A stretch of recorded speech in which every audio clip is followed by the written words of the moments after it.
Halo gengs, hayo apa kabarnya hari ini? Di zaman sekarang ini, mulai dari anak-anak hingga orang dewasa tidak bisa lepas dari yang namanya dunia digital. Seiring kemajuan teknologi informasi dan komunikasi, literasi digital pengguna juga perlu ditingkatkan. Pengguna tidak hanya mampu mengoperasikan perangkat elektronik, tetapi juga memahami seluk-beluk dan mengasah kemampuan kognitif terkait teknologi. Mungkin di antara kita belum tahu apa itu literasi digital. Literasi digital adalah pengetahuan dan kecakapan untuk menggunakan media digital, alat-alat komunikasi, atau jaringan dalam menemukan, mengevaluasi, menggunakan, membuat informasi, dan memanfaatkannya secara sehat, bijak, cerdas, dan cermat, tepat, dan patuh hukum sesuai dengan kegunaannya. Selain itu, literasi digital juga membuat masyarakat memahami dan bertanggung jawab atas informasi yang diperoleh. Ada sejumlah elemen esensial yang dapat digunakan untuk mengembangkan literasi digital masyarakat. Salah satu elemen tersebut adalah kultural. Elemen ini dapat membuat pengguna memahami beragam konteks dari konten yang ada pada dunia digital. Yang kedua yaitu kognitif. Elemen ini dapat mendorong pengguna untuk memanfaatkan daya pikir dalam menilai konten. Selain itu, masyarakat harus tetap produktif agar dapat menambah ilmu pengetahuan seperti bisa menggali potensi serta memanfaatkan platform yang tersedia di media digital saat ini yang bersifat positif.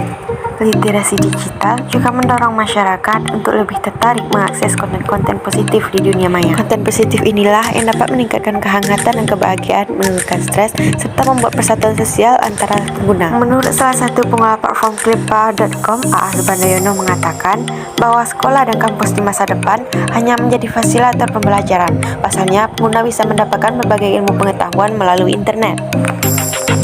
Literasi digital juga mengajarkan pengguna untuk lebih memahami mengenai makna dari budaya digital. Setiap pengguna internet dapat memilih budaya digital saat berselancar di dunia maya. Misalnya, membangun kebiasaan untuk berbagai hal positif dan kreatif di internet, mengikuti komunitas positif dan produktif, selalu solutif, bijak, dan berkomentar di media sosial dalam ranah digital, serta ikut memberikan kontribusi.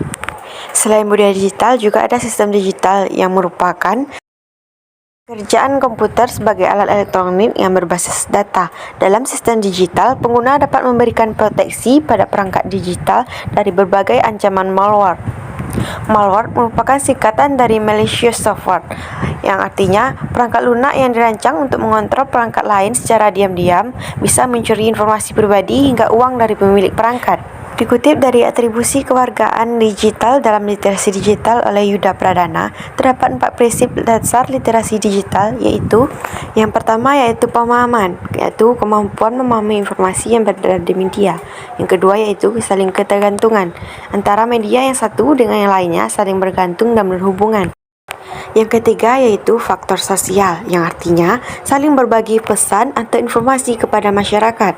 Yang keempat yaitu kurasi, yang artinya kemampuan untuk mengakses, memahami, dan menyampaikan informasi, termasuk kemampuan mengkurasi informasi.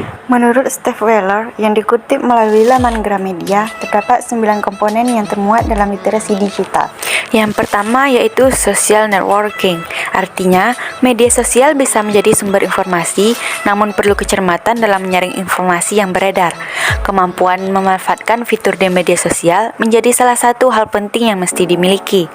Yang kedua yaitu transliterasi, memanfaatkan berbagai platform untuk mengubah konten. Komponen ini mengutamakan kemampuan komunikasi dengan media sosial. Yang ketiga yaitu maintain privacy. Cybercrime menjadi salah satu jenis kejahatan di dunia internet yang mesti dipahami, khususnya agar data-data pribadi tetap terlindungi. Yang keempat yaitu managing digital identity. Bagaimana seseorang pengguna internet menggunakan identitas secara tepat. Yang kelima yaitu creating content. Artinya kemampuan pengguna platform dalam membuat konten di internet. Yang keenam yaitu organizing and sharing content. Artinya berkaitan dalam hal mengatur dan membagikan konten informasi agar lebih mudah disebarkan ke publik. Yang ketujuh yaitu hashing, yaitu artinya mengutamakan bagaimana pengguna platform dapat membuat dan mengolah kembali konten yang ada agar dapat dipergunakan kembali sesuai kebutuhan. Yang kedelapan yaitu filtering and selection content, yang artinya kemampuan mencari dan menyaring informasi di dunia internet. Yang terakhir yaitu self-broadcasting, yang artinya bagaimana seseorang dapat membagikan ide atau gagasannya melalui berbagai platform dengan tepat dan aman. Kesimpulan dari materi saya adalah perkembangan teknologi yang begitu cepat menuntut kita untuk terus mengikutinya. Maka secara tidak langsung semua bidang dituntut dengan kecepatan yang dikendalikan oleh internet. Namun tak sedikit anak-anak zaman sekarang memiliki gadget yang hanya karena ingin mengikuti tren saja. Mereka hanya ikut-ikutan agar tidak ketinggalan zaman tanpa memperhatikan apa sebenarnya manfaat gadget bagi kehidupan.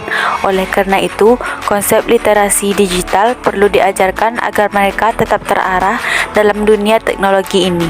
Sekian materi dari saya, semoga bisa bermanfaat bagi kita semuanya. Salam sukses dan see you next time.